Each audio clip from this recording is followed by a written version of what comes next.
My name is Sinapati Tupou.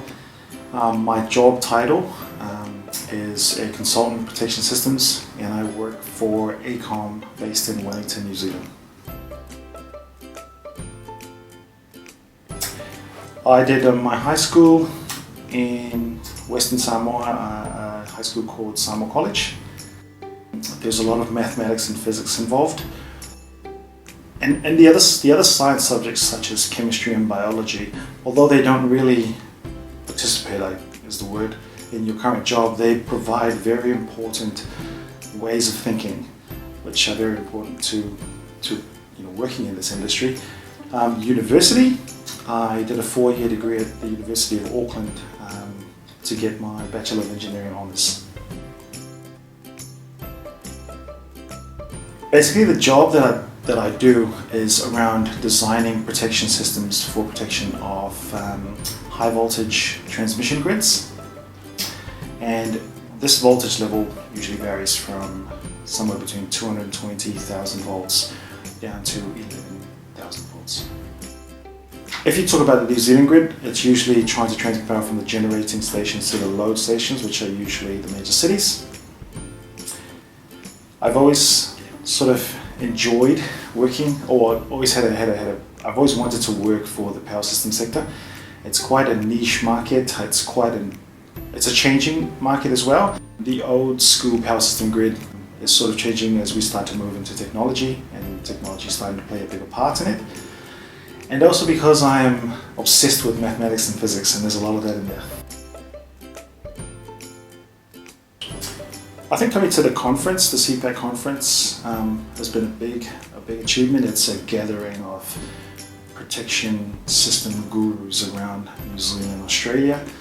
And apart from writing a paper on a project that I did, I think it's actually being out there and sort of, I guess, submitting yourself to the gurus so that they can sort of have a look at your paper, ask you all the hard questions, embarrass you a little bit in front of everyone.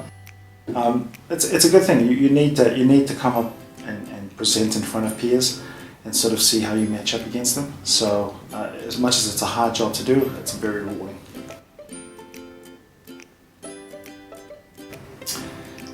I'd like to go back home. I think it is. As much as I like to work here, and the opportunities that are provided in New Zealand and Australia are very interesting in terms of progressing your career, I've always looked at the power system back home as being very inadequate, and it would be very good to go back and sort of apply some of the knowledge that we gain here to providing a stable power supply system in Samoa.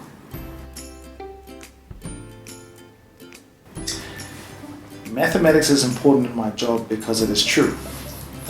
And the job that we have is a lot of variables and a lot of constraints and limits, and you need to put all those variables into an equation, and using that equation you fudge numbers, or you sort of try and make it work for a solution that you want. So you back calculate almost.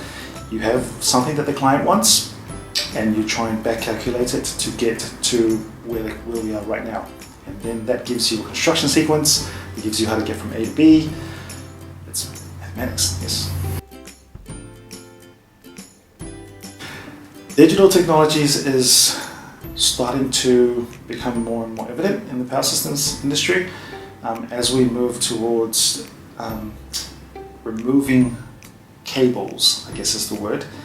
The majority of time we have everything connected via a cable or via a piece of metal. Now that may still remain, but the control of everything is now going to be done via fiber. And when you talk fiber, we now go Ethernet, and when we go Ethernet, we go virtual. And so the effect of the digital world is now starting to become more and more evident. As you want to do more automation, the problem with hardwired connections is that you have to produce a new hardwired connection. Now, if everything is digitally connected, it's like a world wide web in a substation. Everyone can access information quite easily. You just have to subscribe. It just becomes easier to automate a substation. I think you really got to ask yourself, if you were thinking of entering an engineering background, do you love maths? Is the first question. Yes. Also, what is very important now is, are you people oriented? The old engineer is gone, where you sit in a room and you produce solutions through a hole in the wall. Now it's very much interfacing.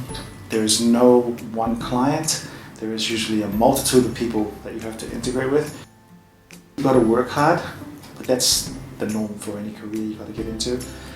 And you've just got to you've got to love solutions, I think is the word. You will be relentless until you get that solution. I think it's the drive that you need. And you've got to be able to prove that your solution is the best solution.